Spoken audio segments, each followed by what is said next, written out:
seconds. Is this where the damn drumming and the music kicks in? Yeah.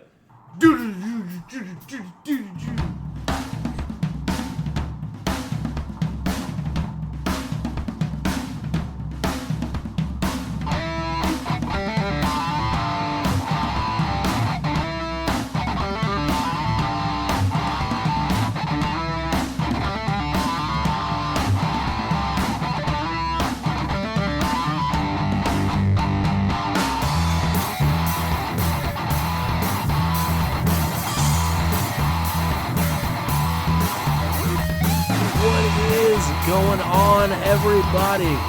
Hello and welcome to On the Pipe Podcast. I'm your host, as always, Tyler Shepardson, and today is Tuesday, May the 24th, 2022. You are joining me, I would say just in time, but we're actually a day late and $1 short, so my apologies on that. But nevertheless, you still are now just in time for OTP's weekend review with Stu.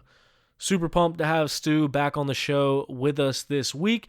It was a really fun conversation with him. Really, I don't know if fun is the right word, but I always enjoy my time talking to Stu, and I think you guys enjoy the time listening to Stu and everything that he has to say. What I meant by that is it was a very in-depth discussion. It's a very detailed discussion that we went through as far as rider safety that came up once again in this week's episode, as well as getting an update on his injury and his crash at the National Enduro last weekend. We know he crashed out of that and ended up in the hospital for a couple days there, so we get an update on him, what injuries he sustained, and how all of that happened. And yes, he does plan to race the very next National Enduro, so we talked to him about that. And then, in case you missed it, there was a race this past weekend. It was the John Penton GNCC. We talk a lot about that as well, and some storylines as we continue on throughout the season.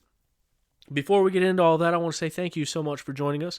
If you are listening to this somewhere that you are not subscribed, go ahead and hit that subscribe button, whether you're listening on Apple Podcasts, or if you're on YouTube, or if you're on Spotify, or anywhere else you may be listening to this at. Go ahead and hit that subscribe button. I do very much appreciate it. It helps me track where people are listening from, so we can continue to get those statistics and figure out who's listening where. As this ever-growing fan base continues to spread, it's really cool to see where it is spreading to and how people are listening to it. So if you could, hit that subscribe button, and always be a friend, tell a friend. If you enjoy these shows and you get some good information out of it, go ahead and let somebody know. I try to get you guys the news first. So anything that I hear, anything that's going on, we try to get it out there to you. That is the goal of this, is to bring a spotlight and bring transparency, I guess, if you will, to off-road. And over the past season, I guess we could say, that's been the case. So it's cool to be able to give you guys up-to-date news, and especially in these past couple weeks, unfortunately dealing with a couple more injuries, we got to hear directly from Ben Kelly on the state of his injury, and then tonight we get to hear directly from Stu Baylor himself on the show about his injury. So I really appreciate you guys listening and continuing to help this thing grow. I think it has a lot of potential, and it's cool to see that happening. Now it's up to me to make these things better. So I'm going to try. If you have any suggestions, let me know. And if it's doing shows on time, I know that's part of the reason I need to get this thing going live, because then I don't have a choice. You know when it's going to be, because it's going to be at the same time every time. And then when we're scheduling people and lining things up, everyone knows, hey, this time, this day, and then we're all rolling. So working on it. I'll save you the other details, just tell you I'm working on it. As always, this show is brought to you by Beta Motorcycles. Beta is the official manufacturer of On the Pipe podcast. Beta Motorcycles has been a family-owned and operated company since 1905. They manufacture the finest enduro, trials, and dual sport motorcycles that are known for their premium quality and rideability. Beta Motorcycles are the best-looking bikes on the market, and they back it up with their superior performance. Head over to betausa.com for more information on their available models, or to find a dealer near you to get yours today. Beta Motorcycles had the XC2 lead there for a little bit and very close to the overall lead for a little bit with Evan Smith going out there and getting it done. Jonathan Johnson screaming at me in the woods. He was out there having a good time, slinging mud around. It's always cool to see those Beta boys continue to move forward and move upwards in the results. What a race. There was a lot that went on. But as we look back, I don't want to say that it's the OTP bump, but just so happened Josh Strang on the show on Wednesday goes out there, gets it done, lays down the hammer, leads that thing green to checkers, and takes the win on Sunday, adds another John Penton gas tank to his trophy collection. He won the John Penton last year and took away one of those gas tanks, and then he wins it this year and takes away a Penton gas tank. So super pumped for Strang. I think he even mentioned on the podium that after 15 years or 14 years, I guess, if you will, he had no Penton gas tanks, and now he's got 2 of them. So that's cool to see him go out there and take the win. And it was awesome to see it happen, especially coming back so quick after that arm injury. And we talked to him last week about riding at Indiana with that arm and how it felt and how he kind of kicked it on later in the race, and then to go out this one, get the whole shot, get the early lead, never look back, green to checkers, take the win. Couldn't be more pumped for Strang. I know that one had to mean a lot to him, especially everything that it took for him to get through what he was going through with that injury and to get up there in the center of the box. And then he did get peer pressured into doing a shoey. His intent was not to do it, but he did get peer pressured into it. And he even did a pro move, rinsed the boot out with water first and then did a shoey. But pumped for Strang to take the lead. We're going to get into the results here of the John Penton GNCC. But first, I wanted to let you know that this episode is brought to you in part by Zach Tussle at Raymond James Financial. Zach is a racer and a financial advisor that helps his clients win when it comes to retirement and financial planning. If you or someone you know wants to learn how to save and invest for their future, or is already retired and needs advice for income during retirement, Zach Tussle is always my first recommendation. Find out more by Googling Zach Tussle or on their website at financialadvisorsdenvernc.com. I know some people have reached out to Zach, and I think that's cool. I think he's doing a really cool thing, especially being a younger guy in that field of work and being one of us. He is a racer. He's going out and racing the same races that you and I are, and it's cool, and I'm very glad to be working with Zach, and I'm very glad that Zach chose to be working with us and me personally, and he can work with you personally. Just hit him up. Find him on social medias or at their website, financialadvisorsdenvernc.com. And as always, our good buddies at Armored Graphics. They've been with us since the very beginning. If you want to get yourself a set of Armored Graphics, go to armoredgraphics.com. See what kit you want. Use promo code OTP20, and that's going to save you 20% off of your graphics kit, and you'll be looking better than the rest with your very own set of Armored Graphics. This past weekend, it was a vet rider sweep. That is right. All 3 overall riders are over 30 years old, showing the young guns. Strang talked about how he was old, how people called him old, how he's been doing it for 16 years. Well, that doesn't matter because he went out and was the fastest person on the track. In second place, I think it's a 31-year-old, I want to say. In third place was a 30 to 32 to 33. They're all over 30. That's the point that I'm trying to get at. And they all went out there and got it done. As we mentioned, Josh Strang grabs the overall win. Ricky Russell swapped back and forth for the lead during the race, but he ends up in second place, putting together a solid ride for him. I know he's got to be stoked with that performance as well. And then Jordan Ashburn, who currently sits second place in the point standings, goes out there in the muddy mess. Jordan, a excellent technical rider. He ends up getting third place on the day and getting some very valuable points there in that XC1 class. Looking down at XC2, Cody Barnes. Cody Barnes has been on fire this year. We've talked about him at Sprint Enduros doing his thing. We've seen him at GNCCs doing his thing. He was on the podium earlier this year. Now he upgrades it, puts himself in the center of the podium. Cody Barnes grabs his first ever career XC2 win, and I know that he couldn't have been any more stoked because I talked to him and it seemed like he couldn't be any more stoked. So Cody's one of the people that hopefully we'll be hearing from tomorrow or Thursday. Be on the lookout for it.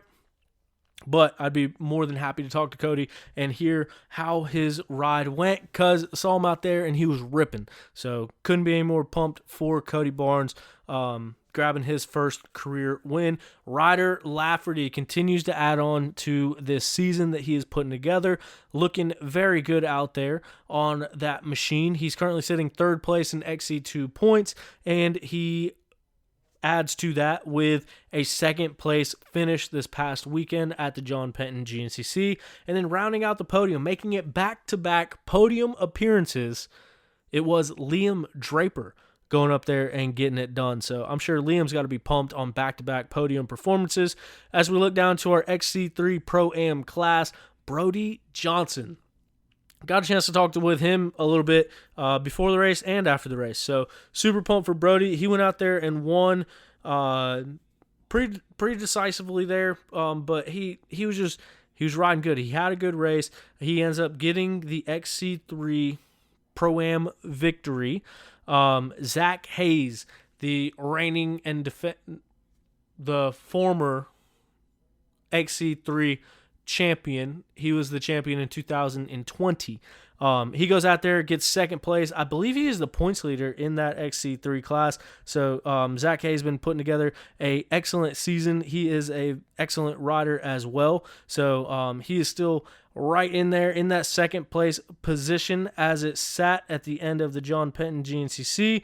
As I'm loading this here, it is Zack Hayes still with that points lead, 20 points ahead is Zack Hayes. So putting together solid performances, solid finishes is Zack Hayes as he sits in that number one spot, leading the points, trying to chase down his second career XC3 championship. And then our last race winner, we see in the third place position, Jake Froman making a return to the podium, rounding things out in that third place spot in the XC3 class. All of these XC3 riders are doing solid rides in the overall as well, so it's cool to see that class heating up. As we look to our WXC class, Taylor Jones, what a year that she's having, putting everything together once again. She was almost unbeatable a few years ago, and then had a couple years that I'm sure she wishes could have been a little bit differently. She has obviously used that as motivation to get back to where she is now, and she clicks off another WXC win, which was awesome for her. She was very pumped up about it, very stoked about it, and rightfully so, as she grabs the win over Brandy Richards. Brandy Richards, the first thing she said off the track is that she's coming back to the next one because she's tired of second place. So I think this was her third GNCC this year, her third second place in that WXC class. And then rounding out the podium is Rachel Archer in that WXC class. Didn't get a chance to catch up and see how the race went, but Rachel Archer puts her head down, charges back up, gets some solid points in that third place position, and that is the way your WXC class shook out for the day. And then top amateur on the weekend, it was Bubs Tasha, Nathaniel Tasha, if you see him in the results. Going out there, getting it done, grabbing the class victory as well as the top amateur honors once again here in 2022. And this season is still absolutely wide open in all of these classes. You got the points lead in XC2 and the points lead in XC3 are separated by just 20 points. So those are still up for grabs as well. As we mentioned, we did a whole breakdown of the XC1 class last week and just how up in the air that is. Obviously, a lot of that is going to depend on Ben Kelly's shoulder injury as well as Ben Kelly's return from his leg injury. But that one is up for grabs, not only in the race wins department, but also those very valuable championship points. There was only 3 riders on the track this weekend that have an overall win. Josh Strang, obviously one of them as he adds another one. And then Grant Baylor has won 2 races. And Ricky Russell has won 1 race at Snowshoe. Other than that, it is a field full of competitors looking for their very first overall wins. And I think that has the level of competition heating up because it was a lot of good racing that we saw over this past weekend.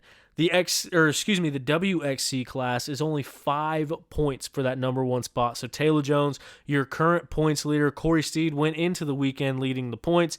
She gets a 4th place finish on the weekend. As we mentioned, Taylor Jones grabs the win. That's going to be enough to bump her into the number 1 spot. And now this is without drops or anything, because the women's class does get 2 drops, I do believe. But Taylor Jones takes over the points lead in that WXC class. Corey Steed in 2nd place, just 5 points back. And then Rachel Archer is currently your 3rd place rider in the points chase for that WXC class. So a lot of good racing going on. These battles are still absolutely wide open. Now, one important thing to note from the weekend, what we talked about last weekend, 2 riders going in as basically a lot more on the line. They were sitting 2nd place and 3rd place in the points. With Ben Kelly's injury, it kind of put a spotlight on them. They were just 1 point apart going into the weekend. That was Jordan Ashburn and Trevor Bollinger. Trevor Bollinger had some bike issues. He was running up front early on, and then some bike issues they had to deal with put him back a little bit, and then he ended up getting docked a position in the overall after that. And so that is going to play a major shakeup as well. Obviously, not the race that he wished he could have had in that, and then adding insult to injury when he got docked a position. He said in an Instagram post, he said, "I spotted a line that I took one time on lap 2 around a deep rut. It was way slower as you had to wiggle through some trees and cross a log, and I did not measure the line, which is my fault. Officials saw me take it. I apologize for that. I wasn't trying to gain an advantage. I was trying to prevent getting stuck, and I misjudged how much the rut would break down, so I was penalized 1 position." So very unfortunate blow to Trevor Bollinger's day, especially after not having the day that he would have liked. But that is the way that it shook out. From my knowledge, he is the only rider that was docked a position, so I'm not sure where the line was or what happened in it, but we do know that he did take a line that ultimately led him to losing 1 more additional position on the weekend. So that puts an even bigger shake in this points championship and the way it all worked out. But that is the way that it went down this weekend at the John Penton GNCC. So now, after that, we're going to get into the second part of the show. So joining us now, once again, for the weekend review with Stu, it is Stu Baylor. Stu, I want to start things off, man. How you doing? How you feeling? I know it's been a couple weeks, or I guess it's been a week since you had that crash at National Enduro. So give us an update of how you're doing and how you're feeling at this point. I'm starting to. Everything's coming around. Like I've been back in the gym and able to do normal activity, which is better than the last injury left me. But definitely extremely frustrating to be injured again. I've the last 8 years, I had a bumpy ride before that, but in the last 8 years, I've had a pretty injury-free patch going. I mean, we had a knee injury, but it wasn't even something I needed to get fixed. It was something that the team I was riding for asked me to get fixed, and it's the only reason I needed the surgery on it, and it was pre-existing from years before. So, realistically, I've had a pretty good little bit with minimal issues, and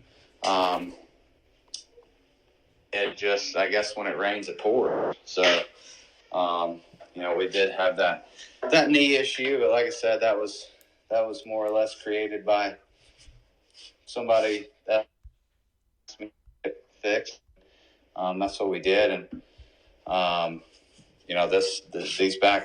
these last 2 is just kind of freak accidents. I mean, I got to chalk it up to that. I mean, the stump, there's 2 stumps in the track and it's completely under the leaves, and I think I clipped it, and it kind of pushed me into the other one, and never even saw it coming. And it all started with just exploring a different line, just wrong place, wrong time with the lap.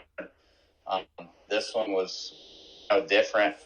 I remember a crash that happened while I was kind of dazed and confused riding out, and I remember hitting a tree in a tight right-hander, hitting a loose rock, hitting a tree, and going down. And I remember picking my bike up. You know, it was all kind of blurry because I definitely had a concussion. But that was the crash that I thought did all the damage. And apparently there's quite a while that I just don't remember from test 2 there at the National Enduro. And talked to some of the guys that found me and some of the people on the track, and they were like, yeah, you were laid out in an open section without a tree there. Your bike was wrapped around the tree, but you were just laid flat on your back, choking on your own blood. And I have no scratches on my helmet, nothing indicating that anything hit my head. Like, you know, if I landed 1%, well, maybe you crashed and landed right on your head on a rock on the ground. And yeah, well, that sounds great, but I would have to have a scratch on my helmet if my head hit the ground. Another person, oh, well, you know, maybe you hit a tree and it kind of ripped you off your bike, and you were on a hill, so maybe you rolled backwards a little bit. Well, if I was laying flat on my back, completely flat, which is what I was told by multiple sources, then no, I didn't do any rolling. I was laying flat on my back. And, you know, the best thing I can figure is I know there was somebody in front of me going up the hill, and the person behind me said it looked like maybe I could have got hit by a rock going up the hill, or either maybe going through the ditch at the bottom, I hit my handlebars, but the likelihood of me smashing my face into the handlebars in a small ditch crossing are slim to none. So it's just a freak thing. I mean, the best thing we can figure is caught a rock off the back of somebody's tire. And, you know, Missouri has a lot of huge softball sized rocks, so it wouldn't take much, you know, of a softball sized rock coming off of a tire to hit you in the right spot and do some damage. So, you know, whatever it was did not make any contact. I just went goggles and right into my eye socket, cheekbone, etc. And crushed everything there. Somewhere between 20 fractures in my face. So, you know, it was pretty ugly. But I'm sorry, you're cutting in and out a little bit. You said how many fractures to your face? Between 15 and 20. Hold on, let me change spots. I've got a kid that thinks that it's fun to make as much noise as possible, who's in the best service in the house. So I'll just sit in here, and if he starts screaming, I'll beat him until he's quiet. Yeah, I didn't know if you were getting away from the Wi-Fi or if you're on speakerphone or what, but it was going. Well, I'm always on speakerphone because my phone's screwed up and I'm too cheap to go and spend $1,600 on a new one. So, yeah, my speaker doesn't work. So yeah, I am on speakerphone, but yeah. So can you hear me better now? Yeah. All right, good deal. So yeah, it was just wrong place, wrong time. Freak accident, and it's just, like I say, it kind of rains, it pours. We were out there at the park on Thursday, myself, Ricky, and Ryder Lafferty, and there's a lot of big sand washes, and I hit a rock out there wide open underneath the sand that I couldn't even see, and it ejected me too. So it's just been, hopefully that was the three back-to-back bad ones, and maybe it'll all travel in threes. But yeah, I came into Missouri hurting pretty bad. I was peeing blood there on Thursday, the first time I peed, and tried to kind of keep it quiet just because I knew, you know, Ricky and Ryder are competition, so wanted to say I was good to go, but I was hurting pretty bad coming in, and then we lined up, and test 1, I just absolutely crushed it. I was riding really, really good, and we did a little bit of testing leading up, and I think my bike setup was just killer. And, you know, I was really focused on the weekend and just rode really well. So I was happy with it. And, you know, going into test 2, I knew I rode that place well. And I figured with a 35-second lead, you know, you can pretty much maintain a day from there. So, you know, in my mind, that day was all but won, and just bad luck. You know, I mean, obviously we can't control all the circumstances out there, and it was just wrong place, wrong time. And I'm not sure exactly what happened, but best we can figure is just caught a rock off somebody's back tire. That's absolutely crazy that you still have no idea how it happened. And that's one of the things I thought was interesting, too, when you posted that story showing your helmet, showing your goggles, that no scratches, no dents, no dings, no nothing on the helmet, but yet your face is broken. I know you mentioned on there about plastic surgery having to come up. Have you gotten any more information on that? And was there any more looking done into your neck? Like, did this affect anything with the pre-existing neck injury at all? And what's the updates as far as if you're gonna need surgery or anything? So that was the first thing I was kind of concerned about was the neck. And then I was pretty concussed. So I was worried about brain bleeding as well. And definitely was delusional. But everything checked out. My neck was good. And didn't have any brain bleeding, just pretty bad concussion, and a lot of fractures in the face. And there's a nerve that runs through your face that is kind of around your sinuses, and I mangled it a little bit, so there was a lot of pain the first few days, and really just kind of a miserable experience more than anything. But we met with the plastic surgeon, and we are not going to do plastic surgery. The only reason that I needed or would need plastic surgery is if we were wanting everything to look perfect. And honestly, I'm the best looking dirt bike rider out there anyway. But I figured like I should probably, watch that. I don't, if I go down a little bit, that's okay. So, and plastic surgery wasn't going to help my recovery time any. Wasn't going to help the nerve issues. My teeth will realign.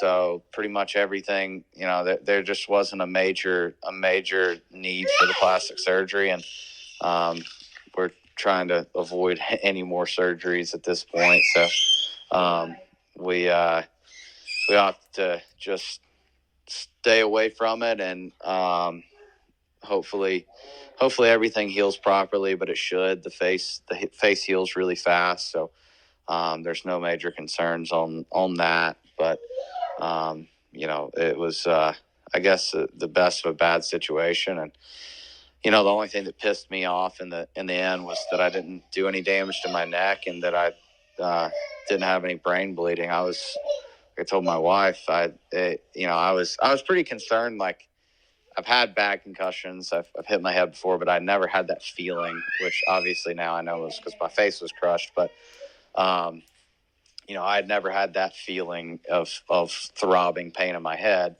So that's why I pulled out. I tried to finish the test. I made it right almost to the finish, and came across the road crossing where Mac Faint and a couple other people were, and just went straight back to the pits from there because I knew something just wasn't right. And I couldn't see through. I actually had some blood coming out of my eyeball, and couldn't quite see everything. So, I wish I would have at least ridden it in for points. Was the only thing. Looking back, I'm like, damn, well, didn't re-break my neck or cause any further brain damage. So should have just stuck it out. But no, it was just a bummer more than anything. Man, and safety as far as tracks and stuff are concerned has been a reoccurring topic. It's something that we've thought about or talked about a lot on these shows week to week, and this is another example of it. I know this is a different series, and I know that the National Enduros can get a little bit more remote, especially covering as much ground as there was, but obviously another big injury in the same test as you, and then I guess some other injuries from amateur riders as well. What was your care like as far as once you got out of the woods and got back? Much better. It was. That's a tough one. So, I've got to speak my mind on this subject, and with that will probably come some backlash. But first off, I want to say I have really been pushing care at GNCCs because that's where I've personally been injured. Personally, I've been racing enduros since I was a kid, since I was 3 years old. And I've been racing the national enduros. I kind of did them on and off in 2010 and 11, but I've raced them full time since 2012. So 10 years straight of national enduros. And I have never so much as broken a finger. I've had one minor concussion, and aside from that, I mean, it's been national enduros for me. It's been relatively safe. So I haven't really thought about the medical side of it until this past enduro, and I think that it is just as crucial to have a good medical team there as anywhere. You know, to me, and I carry AMA insurance, race insurance at my track, and they do require medical staff there. But I think that the medical staff required also needs to reflect the amount of people. So my medical staff required is the same as my GNCC medical staff, is the same as National Enduro staff, is the same as Minio's, is the same as Loretta Lynn's. So, and there, maybe I'm a little bit misguided there, but I do not think that there is an adequate amount of people there to staff an event with that many people, and the chances of injury are yes, probably not as much as at a GNCC, but being that remote could be that much more life-threatening. Just getting somebody in and out without a good plan. And since then, I've definitely done some thinking. It's something I've thought a lot about was the medical side. Obviously, we've discussed it quite a bit, but now even more, I'm thinking on the national enduros as well. And it's like, well, usually row 1 is done with test 3 about the time that row 100 is done with test 1. So, if we could have 3 ambulances sitting there at all times, one in test 1, one in test 2, one in test 3, and then they move and kind of follow as the last guy comes through 1, they now move to 4, so on and so forth. If there was a structure somehow, I think that would be great. And, I think that it would be something easy to do. I mean, if we did $10 a vehicle in the parking lot, 500 guys show up or 500 vehicles show up, there's $5,000. We can cover a medical team plus the extra ambulances. And, my whole idea for the medical side would be have 1 or 2 guys that structure everything and actually have a game plan, and still have your weekend paramedics, because we can't afford to fly 16 people to each event. But what we can do is we can get 2 or 3 guys that have a plan for the 16 people.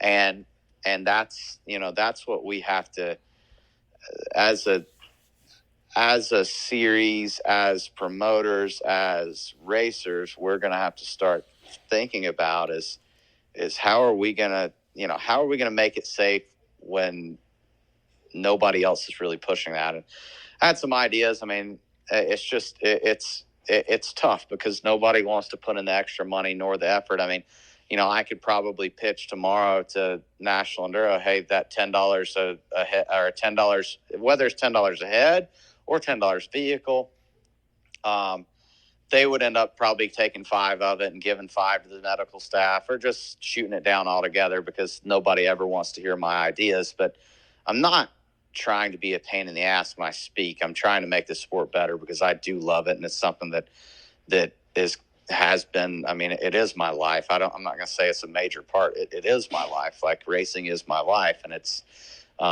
everything I know. So if I'm talking about it, I do think it's serious, and I think it's something that needs to be appointed. But a lot of people like to hear me out just because I am outspoken. And usually change scares people, or it's just extra work for somebody, and nobody wants extra work. So, I'm not.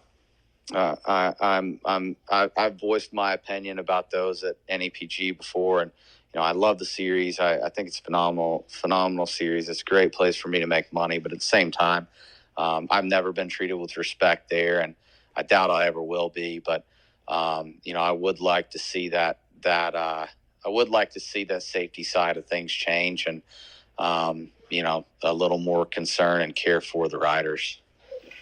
Yeah, and it's one of those things too. It's not the AMA requires it. Promoters require ambulances to be there, make sure the medics are there, but kind of like we've touched on in the past, no one can really control the level of medics that you're getting. And when you're out in these remote locations, out in the middle of nowhere, you're not getting the America's best coming out there to volunteer their time on a Sunday for a dirt bike race. And that's where you mentioned having someone there, someone more qualified, someone overqualified to make the decisions, assess the situation, give direction, and kind of, manage a group of paramedics. I think would be a big step up in the right direction. I mean, having the transportation, having medical staff there is one thing, but I don't know. I just wanted to get your take on it because I know we spoke a little bit about it, and I've heard some of the stories of stuff that went on. How long was it before you realized that Ben was also injured in that same test? So I was actually back trying to find the medics. I went to the ambulance and nobody was there. We got in a fight with a volunteer EMT, pulled in a black Chevy, and basically pissed around in the parking lot for about 20 minutes. And he was telling us that there was another rider injured. And then I hear that, all the medics are going to attend to this other rider who's got a broken leg, and not discrediting his injury by any means. Obviously, it was a bad injury, but I explained to the medics, I said, listen, I'm just coming back from a broken neck. This is urgent. We need to go now. I took a blow to the head. There's a lot of things going on. And finally, we said, fuck you guys. We are going to drive ourselves. This is ridiculous. The guy that was there was telling my wife that she was hysterical and causing problems. And she said, yeah, I'm being hysterical and causing problems. He's been sitting here for 20 minutes. We've got him undressed and ready to go, and you guys have no plan. I'm hysterical. Are you guys kidding me? He literally just came back from a broken neck. He's telling you something doesn't feel right. He knows that there's issues, and you guys are going to sit here saying, bear with us. There's other guys out there. He came back to the ambulance. I mean, I drove, I knew where to go, which international enduro is tough to do a lot of times, like, especially after a head injury. Like, I didn't know where I was for 30 minutes, but once I got my sights in the right direction, I knew where to go. I took myself there, and I knew what I needed to do and where I needed to go. I knew my face was crushed. I could feel my cheekbone. Like, I pushed in and I could see that it wasn't there, and knew I was bleeding from my eyes. And I just knew that something wasn't right with the way my head felt, which luckily there was no major issues there. It just made me a little dumber. But no, it was pretty frustrating. And then I heard that Ben Kelly was down, and that was the other rider that was out there. I think actually one of the maybe my mechanic came by and mentioned that. But they said that the helicopter was on its way for me, and I said, I'm not going in a helicopter. I'm not waiting for the helicopter if it just left. Let's go right now. We're not that far. And they ended up loading me up and taking me off after demanding it. And it sounds like Ben got the helicopter ride out of there. And they told me whenever he arrived, and I think he got there, it was a good hour after I had been there. I mean, I was back from CT scans from my head by the time Ben got in. So it was definitely a while. I don't know on his care, but I know once I actually got with the paramedics and the ambulance, the guys were really good. They did a great job. Everything was good there. They actually knew what they were doing and were very solid group. It was just a little bit of a disconnect with not enough staff there, and they agreed. They said, yeah, there's only two on site, and there was 4 injuries in there, which it turned out there was actually only 3, I believe, but I don't know the exact full story, but I guess some guys were out actually looking for me because I was when I crashed, I was out cold, choking on my blood, and they woke me up, and I said I needed help, and somebody went back. The paramedics were looking for me, and that was why one of the guys wasn't there. So kind of is my fault in the same sense there, but at the same time, I don't think that there was enough guys for a national event. And in my eyes, yeah, nobody in that parking lot's making $1 million, but by God, there's hundreds of millions in every parking lot, whether it's GNCC or National Enduro, being spent to chase a series. And the care that we get for how dangerous our sport is I think a little bit on the back burner. And I think that's something that just needs to be addressed. And I thought we've seen some foundations started that we saw some guys come to some GNCCs talking about healthcare and bringing safety to riders. And I remember there was a time where people were testing some devices and other things for basically like something to where if you crashed, it would ping somebody back in the parking lot. But that's been back in 2013-14, and since then there just hasn't really been a whole lot of stir on the safety side. I mean, there's been a new mule, and that's about it. I mean, I think it's time for the national series to step it up. Like, I just have to go back to there's 80 guys showing up for a Supercross, and they have a semi with multiple surgeons on staff. Meanwhile, we've got 800 guys in a single race and 3,000 in the parking lot, racers, and we don't, or over 2,000. I forget our numbers. What's 2,400, 2,500 racers in a parking lot, and even on the National Enduro side, we have 10 times the amount of racers as a single Supercross, and we are in the middle of nowhere, and we don't have a semi. We don't have anything else extra for the safety of the riders.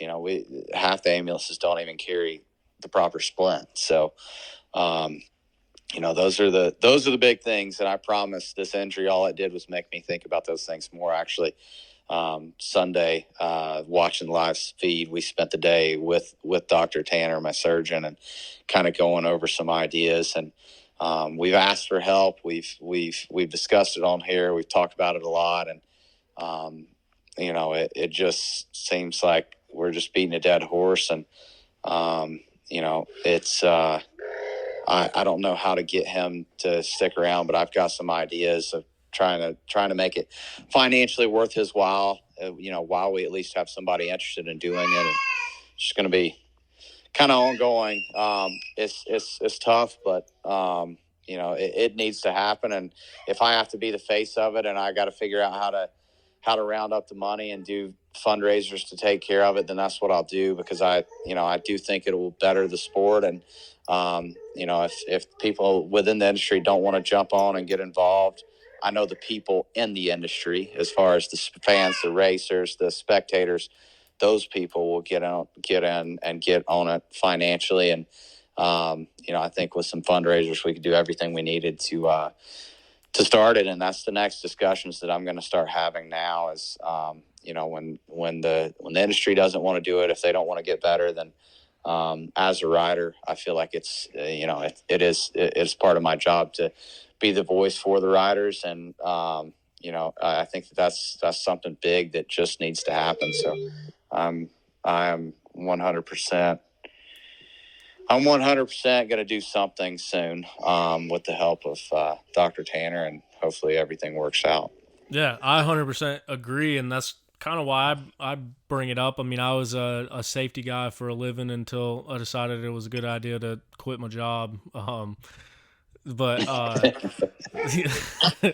of think about that a few days out of the week now too. But no, I mean, you talk about Supercross, they have a lot more medical staff, and Supercross are in the middle of downtown areas. They're in metropolitan Like areas. They are right next walking to distance from hospitals. exactly.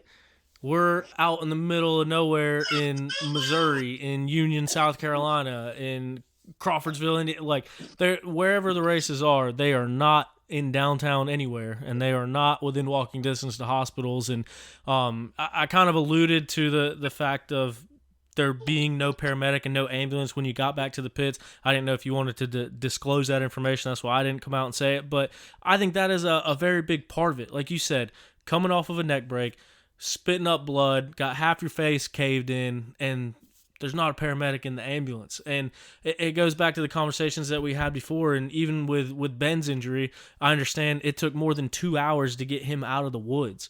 And so it's really easy to sit here and point fingers and say stuff is being done wrong.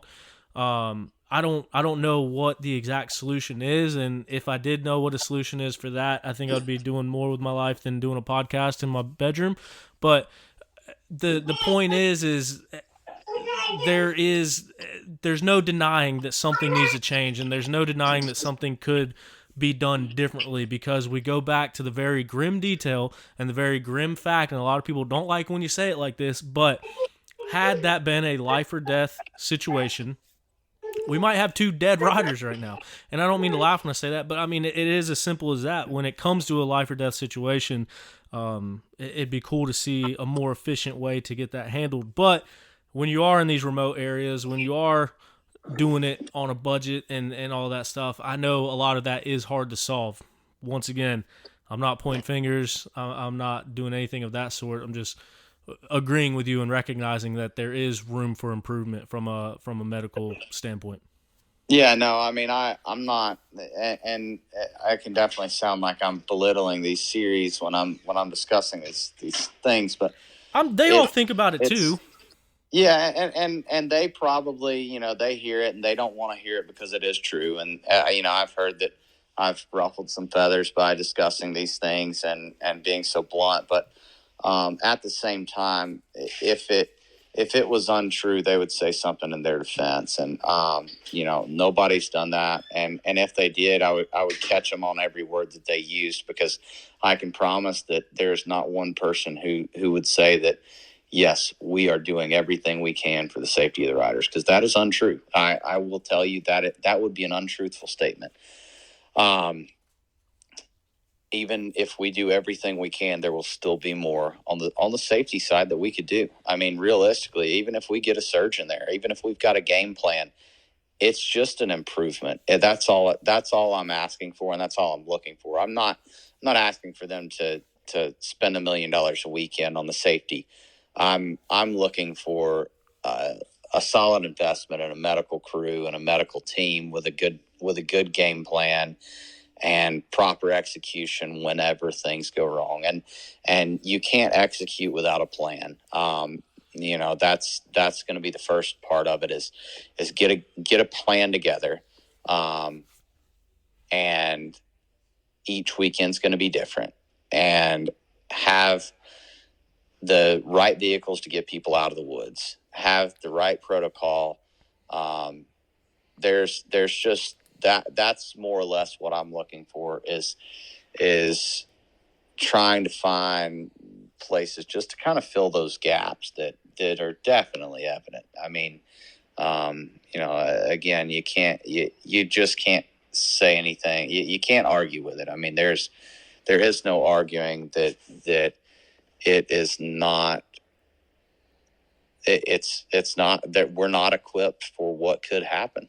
I mean, there's no arguing that.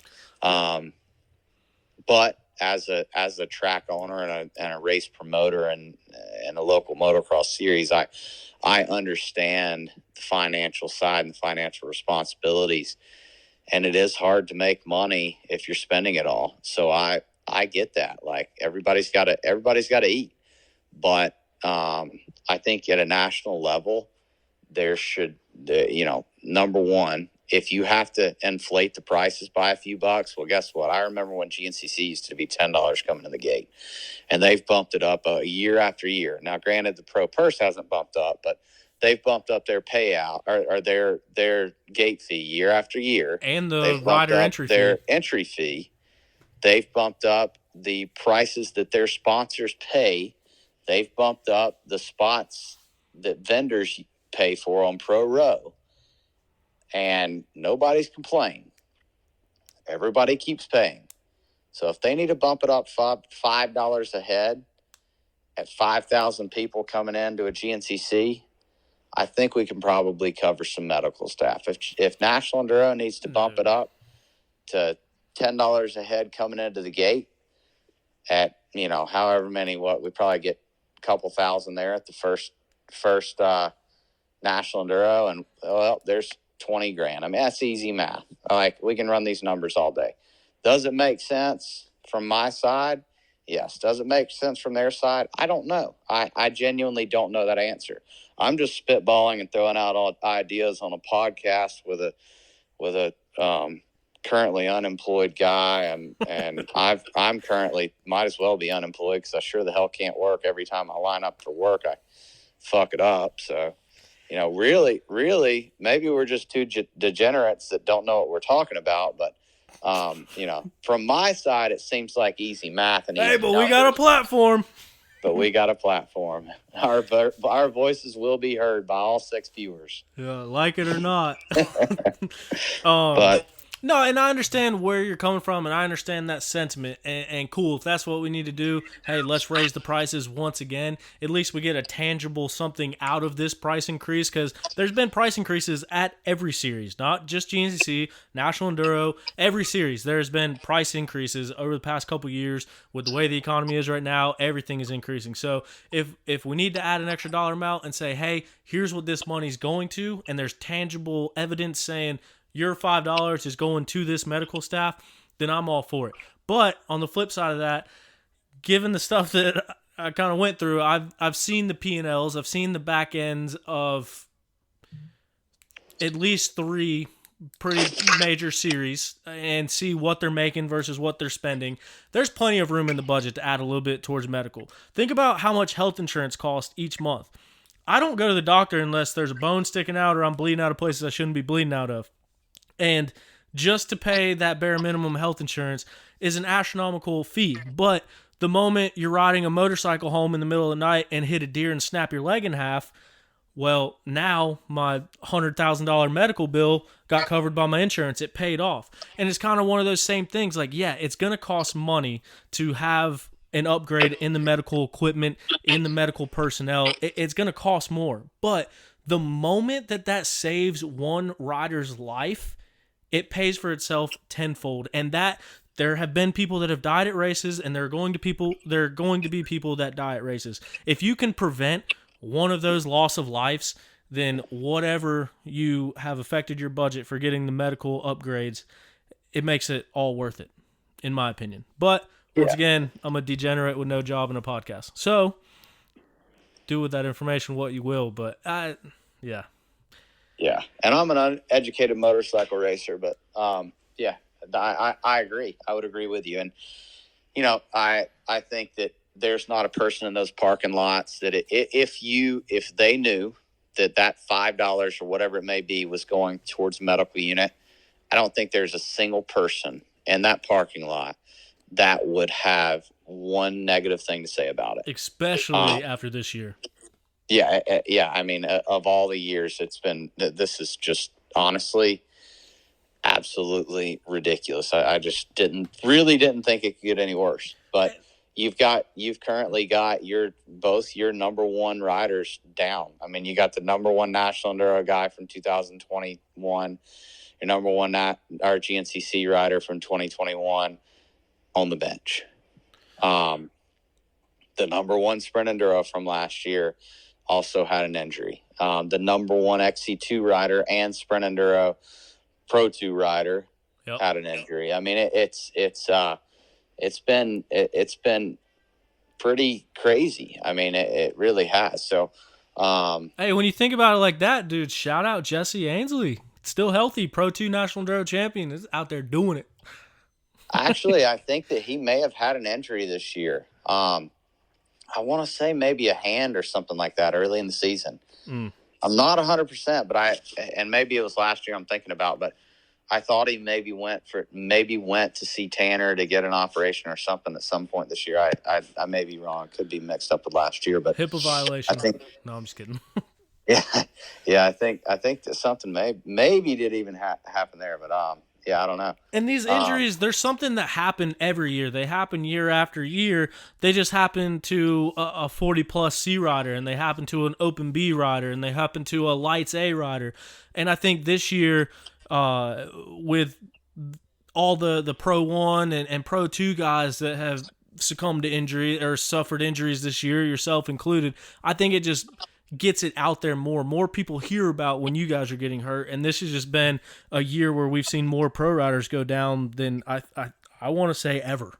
Definitely from what I can know. So I think it just puts those injuries more in the limelight and shows what's going on and shows how dangerous the sport is, because it's not, and I don't mean this in a bad way, but it's not just y'all's life, like the pro guys. It's everyone. I mean, if you can save anyone's life, anyone's injury, that's what we're going for. But you guys are going at such a faster level, and you're riding that edge a lot more. But people still get hurt week in and week out in this sport. It's just the nature of it. And so, I mean, it'd be good to have better plans in place. There was more qualified people at like high school wrestling tournaments than these races.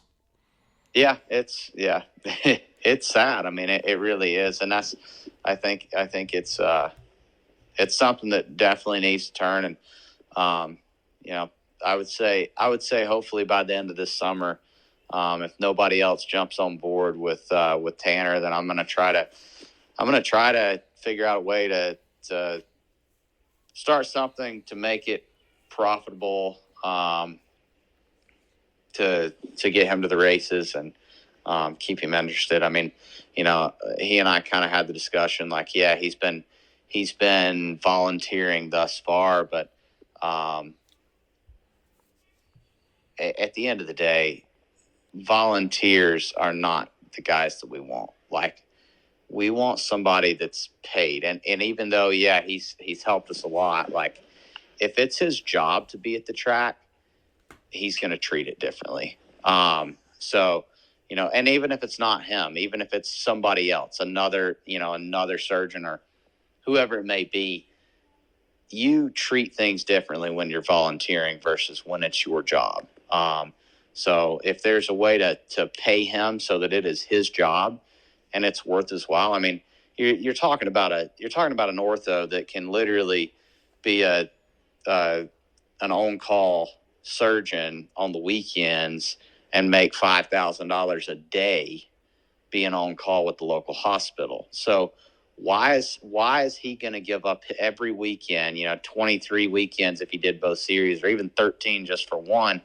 Why is he going to give up 13 weekends and $130,000 to come hang out in the field with us? Like, because he likes it? Man, I tell you what, Tyler, if it came to $130,000 for hanging out with you, I think you know where you'd find me. Yeah. So, that's a big part. And then, if he's a volunteer, well, guess what? He didn't go to the last GNCC because it's a 10-hour drive up there. We watched it on live feed he and I and his kids and my kid and wife. So we were sitting on the dock with the jet skis in the water and the boats. And, we enjoyed our weekend. So, that's a volunteer. He'll come when it's convenient to him. So, we're going to have to figure out a way to make it to where it's actually his job. And I think that's going to be a big part. And again, even if it's not him, if it's somebody else, like, no matter who it is, it can't be volunteer work. I think we've had volunteer healthcare before, and I don't think the volunteer healthcare is the best. Yeah. And just to play devil's advocate, I did just get done saying that as soon as you save a life, it's worth all the money spent. But as you mentioned, it's not it's not Dr. Tanner's direct responsibility to take on this role. It's everyone a part of the racing community putting on races, in my opinion, to work on developing something like that. So I hope we can come up with a solution. If Dr. Tanner's the guy, if anybody else is the guy. I also want to take a moment because I've gotten a ton of messages regarding this. The first time we talked about it, I know you've gotten a ton of messages from people volunteering and wanting to help out and wanting to assemble a group. So we have heard all of those, and we do appreciate the people reaching out. And hopefully through all of this and through these 6 to 7 people that listen to the show, we can get something developed and get something rolling because it's needed. But moving on from that subject, you have a broken face, you have a broken neck. I see you holding a number 1 plate on Instagram, flipping people off, saying you're going to see them in a couple weeks. What is going on, and do you really intend to race in 3 weeks, 2 weeks, 2.5 weeks? Yeah. I mean, I still have a shot at this thing, and I feel like the way I was riding at that last National Enduro, I had the guys covered, and it's definitely I don't want to look back and regret it. My face should be healed. They said your hip face heals really fast. Like, there's a lot of fractures, but they said it's like a 4 week good to go deal. And as long as I don't take another blow to the face, and yes, it can happen. And I'm not even going to say what I was about to say, but let's just hope it doesn't. Is that in the RV or on the track? Yeah, I don't know. I should be okay, and I think that we'll be good to go. I just gotta make sure that we try to stay off the ground and. Dude, what's the pain level like in that thing right now? Like, I broke my orbital in high school skateboarding. I fell and hit my face on a piece of wood, and I broke just the upper part of my orbital. And like, dude, just the thought of even putting on a helmet and a helmet squeezing in the chin pads or even goggles sitting on it, like, makes me cringe right now. What's your pain level like? It's hit or miss. It's not near as bad now as it was last week. Last week was pretty rough. It was on and off pretty aggressively. And since there's some nerve issues going on, it seems to be like it's either all or nothing. When it's hurting, it's like take you to your knees pain. When it's not, it's like no problem. I mean, I feel fine when I'm not having issues out of it.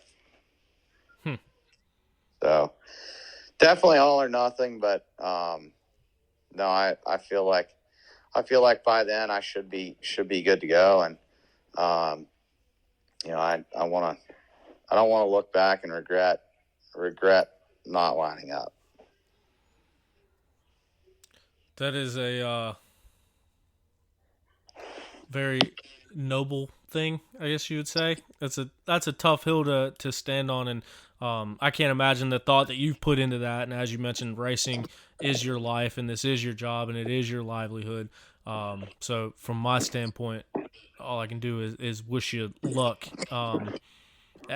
It's absolutely insane to see what you've ridden through, not only in the past but also this year, and now this thing tries to set you back again, and you're not going to let it set you back. You're going to go out there, and you're still going to go after this championship, which I think is awesome. You're way tougher than me. I think I'm at the point in life where if I get a paper cut, I'm thinking about what I'm doing this weekend. But yeah, man, that's absolutely insane. But what you have in toughness and mental toughness and riding through injuries, you apparently completely lack in race predictions, because your predictions could have been farther off. What is your opinion of now that we're 45 minutes in, there was a race 2 days ago, the John Penton GNCC. Josh Strang, Stranger Danger, went out there and got it done. But not only that, it was a vet class podium sweep. Every top 3 rider on the podium was over 30. What was your opinion as you were watching the race unfold? That was it was kind of weird. Honestly, it was just an odd day. I felt like the group stayed tighter for longer than normal. Strang just managed properly, and I gotta say, it kind of caught me off guard. I mean, yeah, he rode okay at Indiana, but Indiana was definitely one of those courses where I would say, okay, today is a Strang day. The ruts are deep, it's gnarly and choppy, good field track. If Strang was going to be solid, I would have expected him to be solid there. Now, don't get me wrong, he rides phenomenal at Ohio, but just as well at Indiana.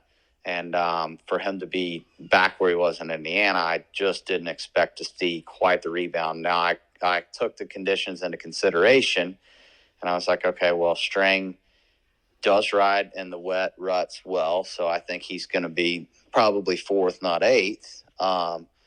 But I really expected to see. I kind of I put Grant in the lead just because that's where he got his first XC1 win. He's ridden really well there in the past, and the last couple races, he's really been turning it on at the end. And I figure with less people in XC1, the start won't matter as much. He's been turning it on in the end, and just that was kind of my pick. I figured another big thing is Grant.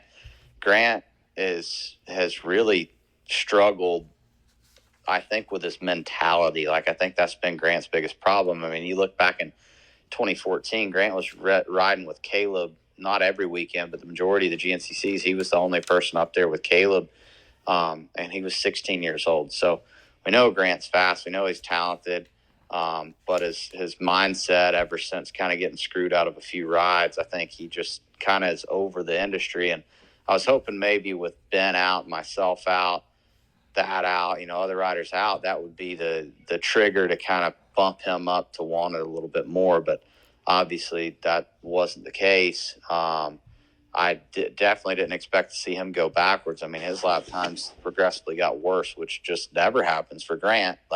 Mid-race, he was kind of hanging right there, and I was still sitting safe on my prediction, I thought, because normally his laps drop a minute towards the end. So, but he did the exact opposite. Craig DeLong, I don't know if you remember a couple of years ago, he was leading the overall by time adjustment there. He's ridden really well there in the past. He rides those slippery conditions well, and I kind of expected to see him up there, and he was way back in the back. Trevor Bollinger, expected to see him doing a little bit better, with blood in the water, and I knew Ashburn was going to be kind of up there fighting towards the front as well, and especially with wet conditions. I thought that my picks were solid, but did not expect to see Ricky or Strang where they were. I mean, obviously, I had Strang in my top 5, but I didn't even put Ricky in the top 5. To be honest, he's just been terrible this year. Sorry, I mean, I like Ricky, but damn, he's been so deep in his own head that he didn't know which way to look. I mean, he was digging for answers, and I think he was digging so much he was digging himself a hole. And I don't know what happened this weekend, but he must have just made a decision and stuck to it, and just stopped thinking so much. I think, and I'm guilty of the same. I've been there, but a lot of guys get to this point where they have a string of bad races, and they start looking back and they start changing things, and they change before they give the next thing a shot. So you look at some guys, especially towards the tail end of their career, some guys start falling apart, not because they're getting older, but because they had a couple bad races and they think that something needs to change. And when you're young, you can change things and kind of adapt. When you're older, certain things work. I think that's kind of been Ricky's problem. So I'd say that he must have stopped changing and just rode his race and kept his head on. I mean, at one point I was like, damn, he might come and win this thing. Like he's right there, and he hadn't been there in a long time. But no, I was blown away with his ride. I really did not expect that at all. And then I can't remember my XC2 picks, but I want to say four of my 5 on each were in the top 5, just a little jumbled up. But the XC2, I gave Ryder a deal prior to the race. Hey, that doesn't. First of all, that doesn't count for XC1. There's like 6 pro riders, so picking the top 5 ain't that hard. Yeah, you're right. But let's see. Lennon was 5th. Mike was 4th. Yep. And then it was Cody, Ryder, Liam. Okay, I didn't have Cody or Liam in there.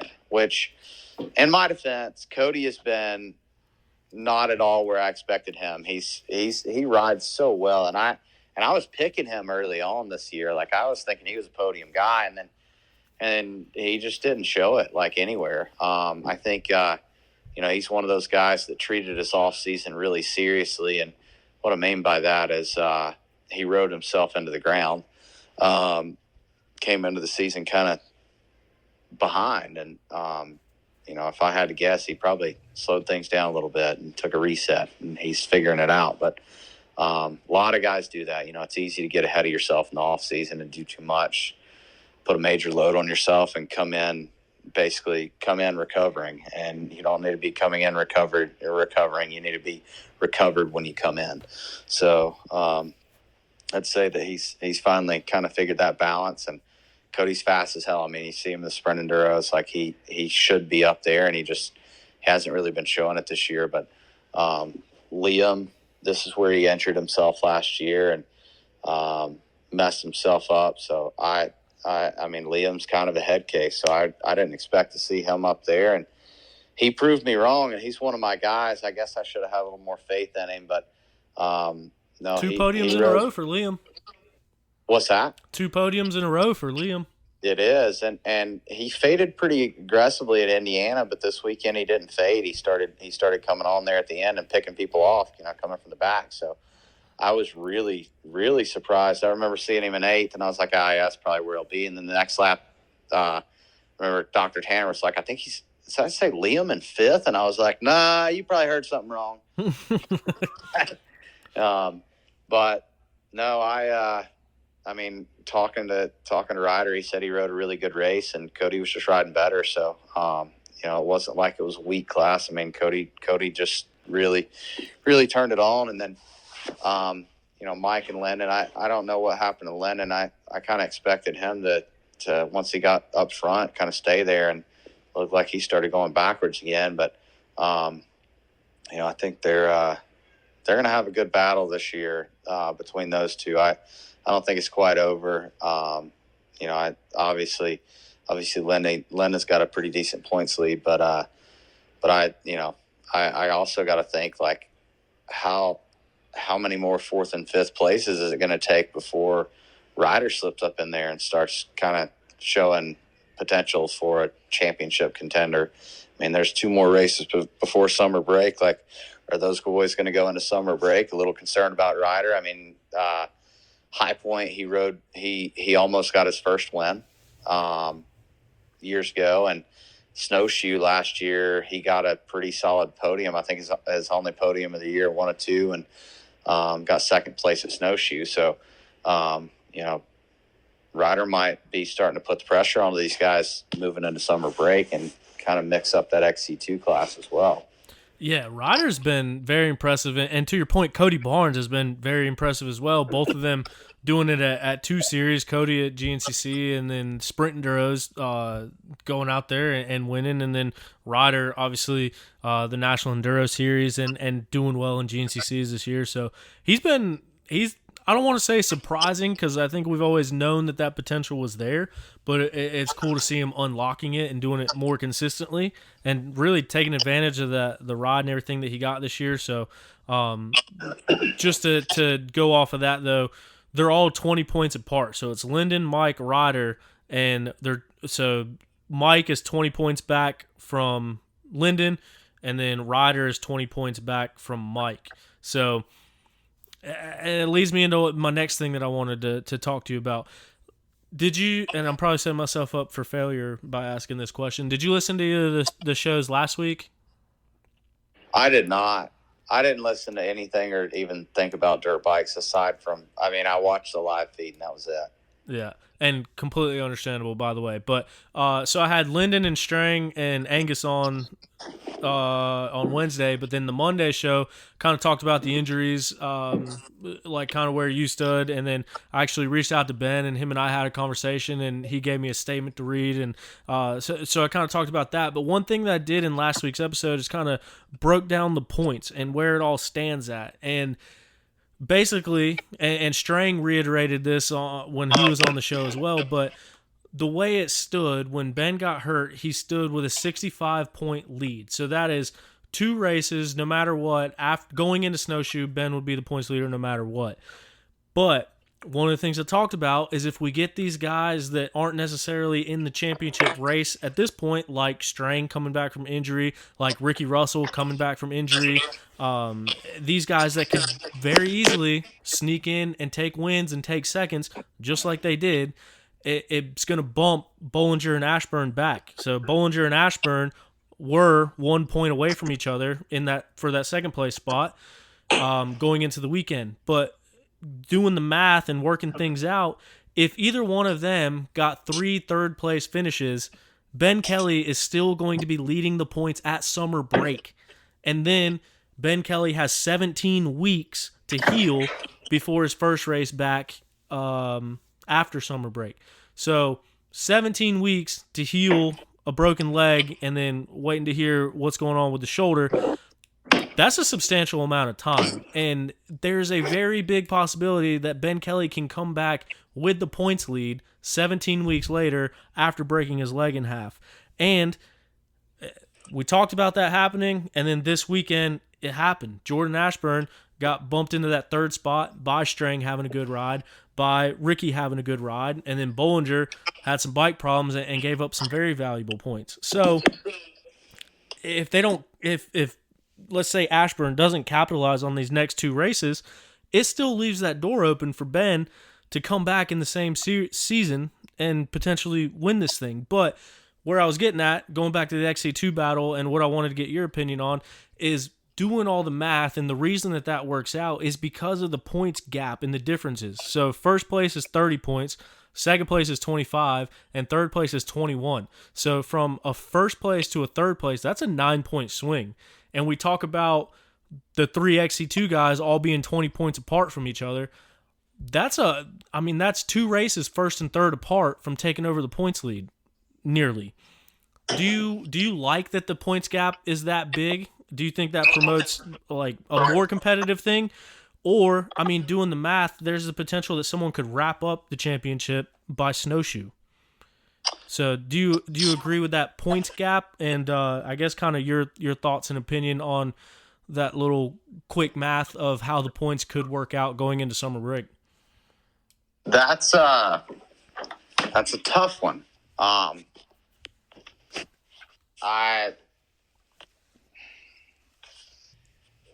I do some days and I don't others. It's a tough one because, I think that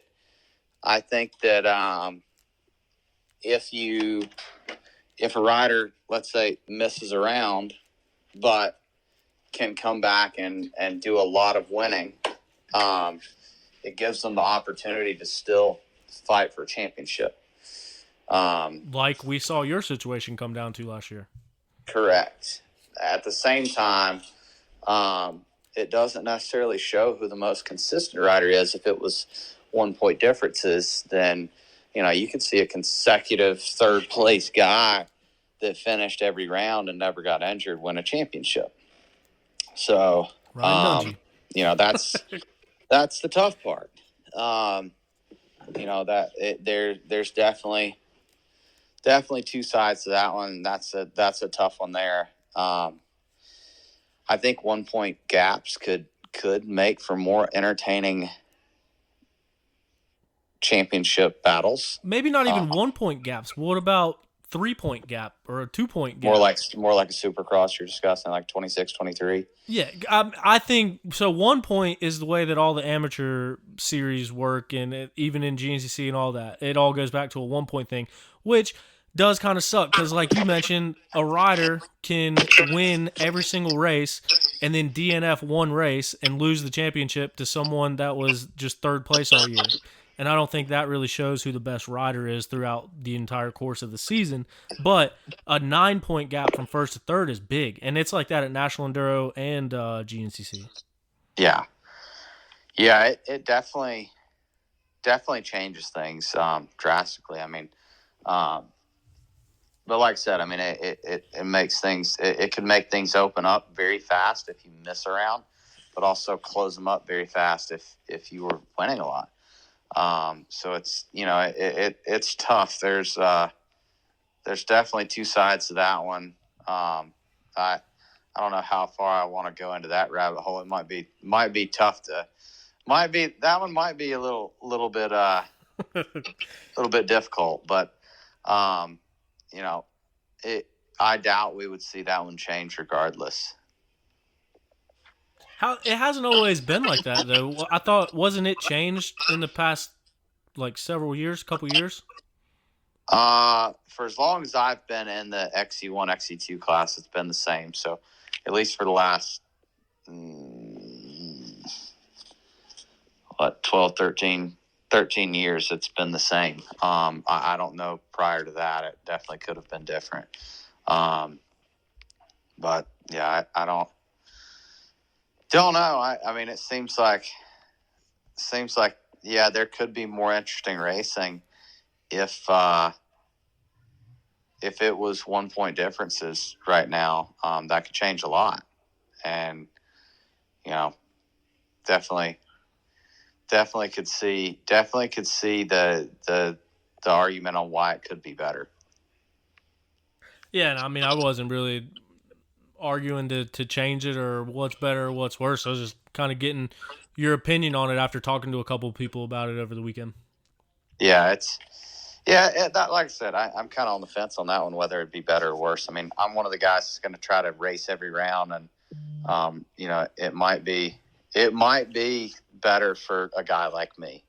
But then again, there's times where, like last year, a couple DNFs, it was worse. So, that's a pretty difficult one. Yeah.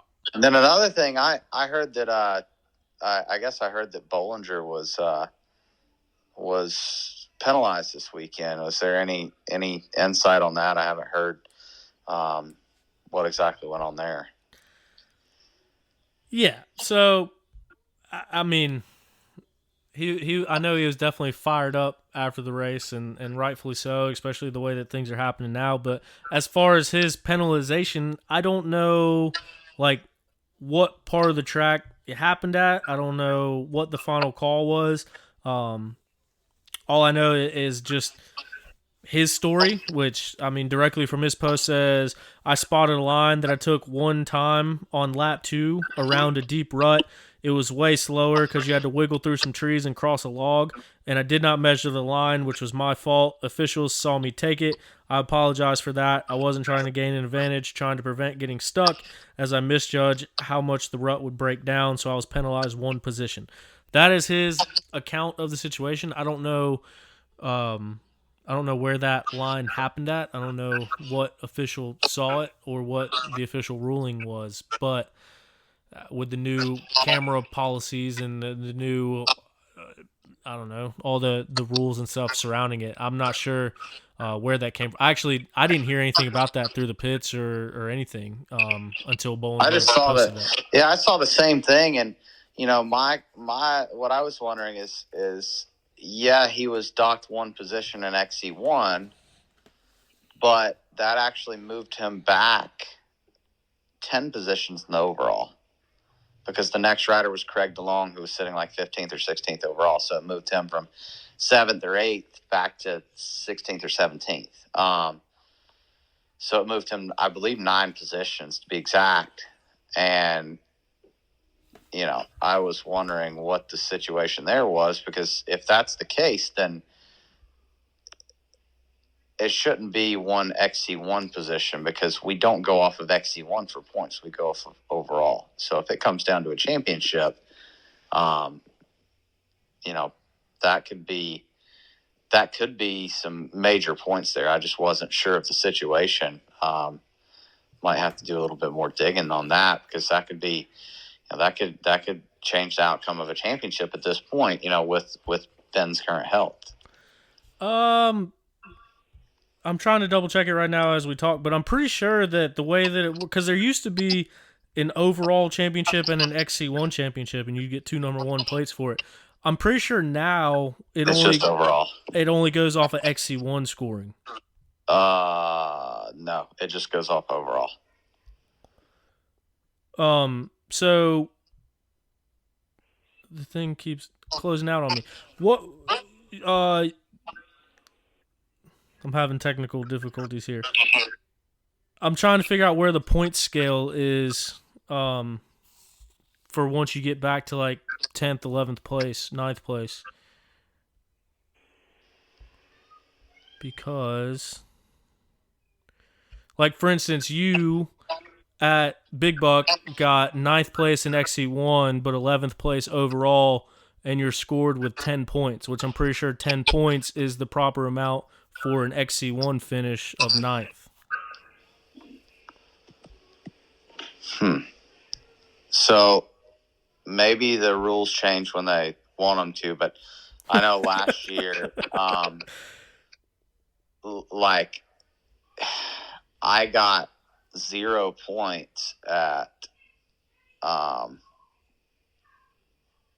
Ironman, but I was still in the top 10 or top 20, points wise for the end of the day. I'm pretty sure I was thinking everything goes off overall. I could be mistaken. Overall finish 11th, and you had 10 points. Okay, so yeah, judging off of that, you got 10 points is the points paying for 11th. So yeah, you got points off the overall. So that is a very big point that you make with Bollinger getting docked 1 position. That's 1 position in XC1, which equates to 9 positions in the overall. That's a tough blow for a fellow that's came in 1 point away from the guy he might be battling for a championship throughout the rest of the year. Yeah. Yeah, so that's definitely a tough one there. I don't know the deal on that, and actually trying to read up on the report right now to see if they said anything in GNCC about this on their weekend report. I'm not seeing. So I'm looking at the overall results, and right now it has Bollinger listed as 10th place overall. Oh, then it must have been corrected then. So it had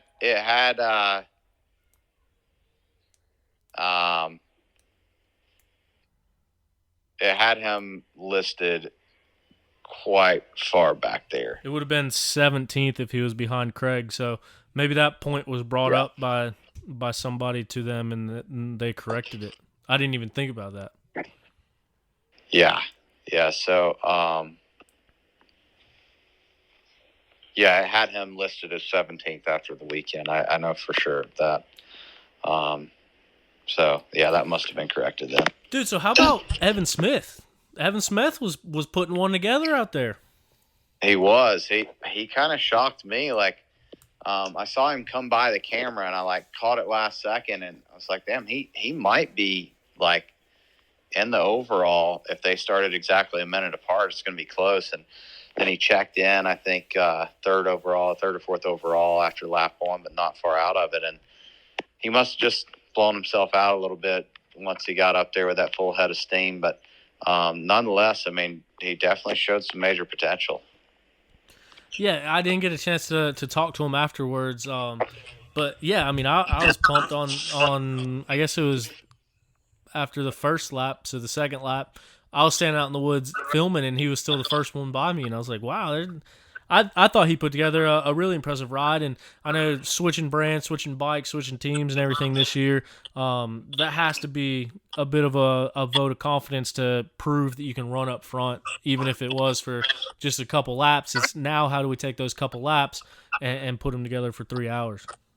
Yeah, definitely. I mean, that's definitely a big part of it, is trying to figure out how are we going to string this together? Like, how are we going to make it happen more than once? And he definitely dropped back, actually, even to 7th place behind his other teammate. But it still wasn't a bad ride for him given the season. I mean, you look at 5th place was our current points leader, so it wasn't a bad ride by any means. But to start up there, it definitely put on a strong fade. But he admitted that in his post, said he faded like a $2 T-shirt. So he knows where he needs to work, and I think he knows where he needs to aim his sights for the next one.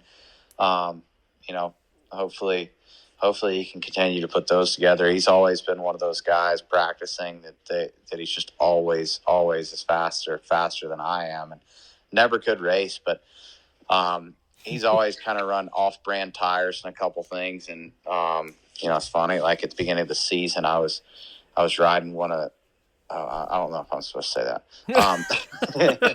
I rode one of their bikes. No, I kind of played around, and I was just giving Evan some tips on what I thought and where I thought he should go with his suspension. And I told him, I was like, man, if you guys would get on good tires, like, you might see some podiums this year. And I did hear that they just made the switch to Dunlop here recently. So, I think that, for a lot of riders, like they've just been so good. Like the tires, the new compounds are just so phenomenal. Like it's hard to beat them. So, I think that was a big part of the performance changes that we're seeing out of those guys. Yeah, and it would be interesting to see how that continues to develop, especially as they all get more used to riding those bikes and more acclimated to them.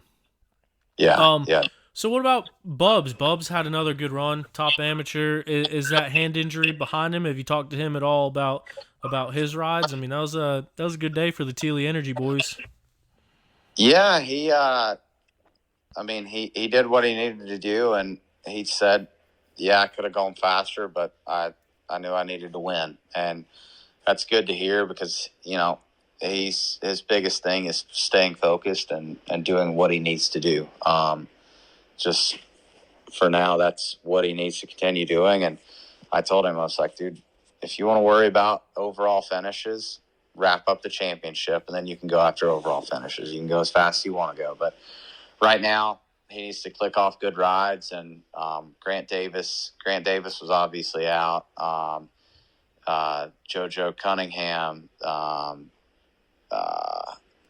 other Alex Luger. Like there was 4 or 5 heavy hitters in the A class that got injured this year, and I was like, Bubs, dude, just stay focused and finish the damn races. And that's kind of been the fight, the losing battle that I've been fighting with him as a rider, was trying to get him to just learn to manage. And finally, I blew up on him. Like I told him, I said, dude, I'm done. Like, if you're not going to listen to me, you're wasting my time. And I think he's finally started to listen, and he's coming around as his rides and his performance is definitely getting better. And I may not have the most the best way of getting the best out of my guys, but I can promise I can get the best out of them. And same Ty Ely, I had some pretty deep ones on him too. And it's like, listen, guys, you came to me because you said you wanted to be better. And Ty at the beginning of this season, he didn't even think he'd get top 5s, and now he's bummed. Like this weekend, he got 4th, and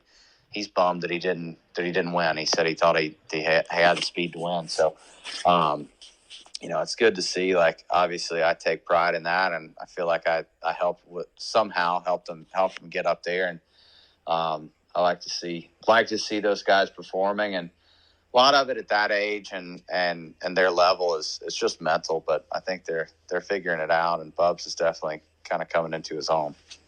Yeah, for sure. And it is cool to see, and it's got to be cool for you to see that development made after spending so much time with him like you have. So it's cool to see. Yeah, definitely. Well, cool, man. I appreciate your time and coming back on and chatting with us. I know last week had to have been a rough one. I was actually driving back from Florida last Sunday, and phone started going off with people telling me what was going on, both with you and both with Ben, and then got a picture of a helicopter. And so, I mean, my heart sank just thinking of you guys, and especially knowing what you had went through, and then suffering another crash. I was definitely thinking about you, and I'm glad that you came on and spent some time and gave us an update. And I wish you all the luck in the world with your recovery. And it'll be cool to see you race in a couple weeks. Yeah. Hopefully everything goes well. I feel like, it is my job. I shouldn't have any issues coming back, and plan is to just do what I know I need to do and go out there, score some points, and stay on the board for that series. So, did you have any intentions of racing the Penton if things went well last weekend? And sorry if that's a tough question to ask, especially right now, but just curious. Yeah, definitely. We were definitely planning to line up for the Penton and, kind of finish off the GNCC season starting there.